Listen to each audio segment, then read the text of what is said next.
झालं आम्ही आलेलो शिकारीला झालं येताना आलेला आहे जो 10 जण आणि आता आम्ही राहिलेला 2 जण. आमचं हे साथीदार जो कुठे गेलं काय जो कळायला मार्ग नाही. पण आम्ही ह्या एवढ्या कालो काय घाबरण्यातलं नाही. अरे पोरांनो कुठं आहो रे? घाबरू नका कुठं आहे तिथनं? आम्ही इकडे आहे. हा हे फोन लावलं त्यांना विचार कुठे आहे ते. अरे हो आमचं पूर्वज आहे ना पूर्वजापासून. अरे नेटवर्क नाही. काय नेटवर्क नाही. नेटवर्क नाही? अरे गेल्या वेळी असाच रात्री असो एकटा जागवणार शिकारीला मग आणि जो असा समोर वाघ मी घाबरतोय होय.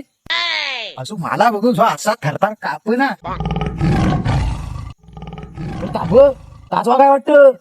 काय अरे मेला तू अरे तू घाबरत नाही ना? माझं मनावर घेऊन गेले तू.